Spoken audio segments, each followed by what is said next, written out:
Gunitan, gibatunan, wala ko'y comment ni ana, pero ang importante, makaluwas ba na nato kung kuhaon ang atong kalag. So matod pa sa Biblia, si Jesus Christ raman ang mianhi para bayaran ang atong mga sala. So kay ang sala ra mo ibabag para di ta makaadto sa langit. So for all have sinned and fall short of the glory of God. Ingon ang Romans 3:23. And then the wages of sin is death, but the gift of life of God is eternal life through Christ Jesus. Ang buti ba sabot, bahala na gun sa atong relihiyon, bahala na gun sa atong edad, bahala na gun sa atong gender, karon kay daghan naman gender. Oh, maabot na siguro 15 ka gender, kay daghan naman LGBTQ na ay male, female, katunga sa male and female, whatever. So kung unsa atong gender, ang kinahanglan nato is Jesus. Para pag namatay ta, doon na tay eternal life. Iyo paulan be. Mao na gayud na ang akong i-share kunya og naamoy mga Bible, read the Bible. Kay pareha na ho. Wadto ko magdahom nga mo ingini ko kaniwa nga. Murag na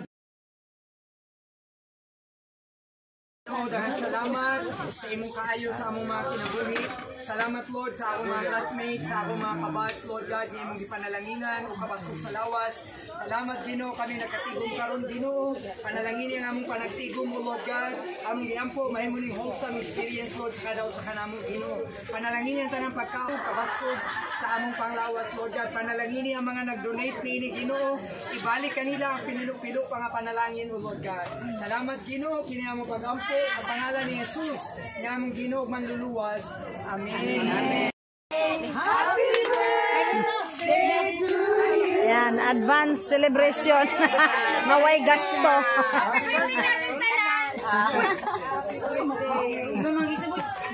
Ay, kailan. Dagan ta kanuno.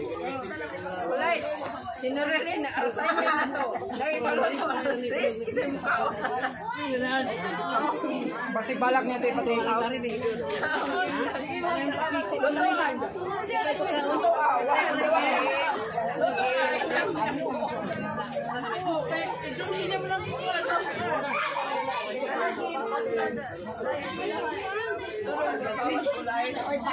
Padung sa Manila gikasakluban na sila'y pangandoy. Matukog Manila mangumpra. Matukog Manila makipag-date. Matukog Manila kay makikita sa akong asawa. Matukog Manila kay mag-prepare para sa among kasal. Daghan silang plano. Pero atong gabi una, silang tanan nangamatay, wa na sila kamata. And I believe ang mga nangamatay gahapon na sila'y plano para karon. Ug ang nangamatay last year na sila'y plano para karon. Pero nangamatay na sila last year. Tungod lang na kay dili na to kaput ang atong kinabuhi. Na kay nahigugma man ang Ginoo nato, gihatag na niya kanato ang kaluwasan. Sa Bible usa lang ang paagi sa kaluwasan, pero karon introducean ta mug duha. Aho puding nabatian sa usa ka magwawali. Adunay duha ka paagi sa kaluwasan. Ang una kinahanglan magbuhatag matarong kisay nagtuo maluwas ako magbuhat og matarong. Ang Bible nag-ingon maluwas ta kung magbuhatag matarong kinahanglan 100% all of the time. Kinalan matarong gyud lagi mong buhaton tanan all of the time 100% walay taong nakapasar ana.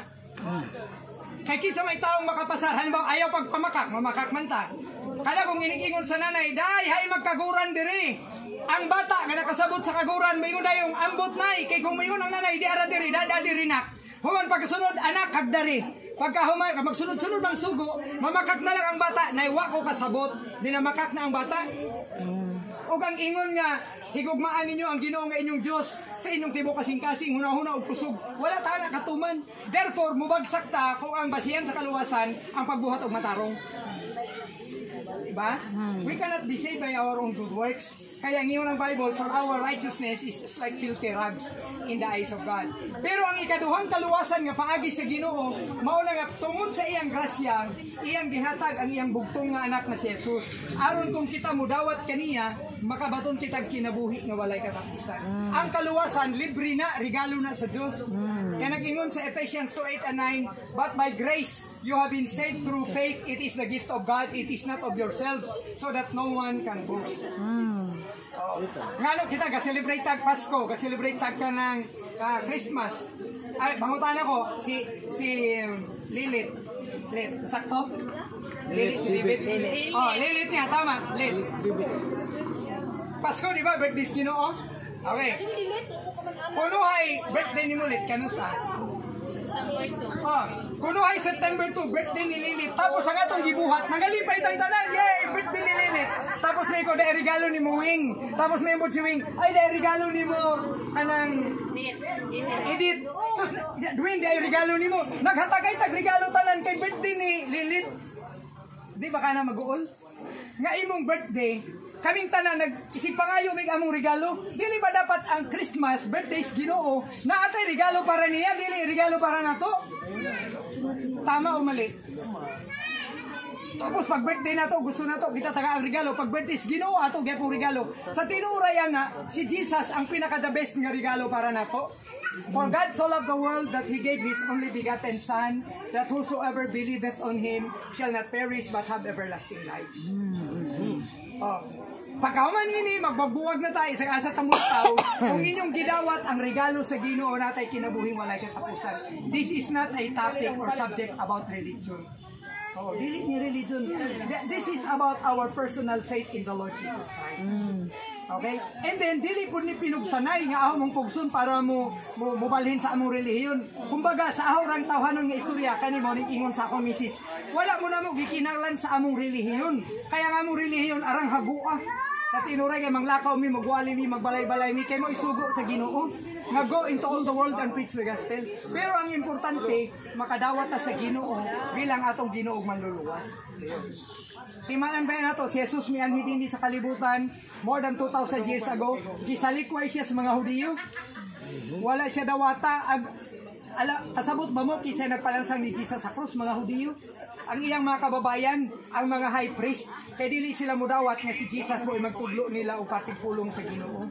So Jesus actually died because of jealousy and because of controversy. Kay nagsilos ang mga religious leaders nganong ang mga tao ato na mamati kay Jesus. Pero ang ilang gisalikway nga Jesus mo ay atong kaluwasan. So imanin ninyo niha, ang atong edad wala ta nagkabata. Nagtikatiguang ta. Sa una, mutindog ta, mulingkod, muhigda, walay sound. Karon inglingkod, inigtindog, agoy. Usa may pagpasabot nga nagtikatiguang na ta. So karon, before it is too late, kinalandawaton siya nato si Kristo bilang atong Ginoo manluluwas. Sa atong kaugalingon nga paagi, yeah, that's true. Ako nidawat ko sa Ginoo, I remember April 1, 1982 dito sa ospital sa Ilongos Baptist nga clinic pa man sa una nga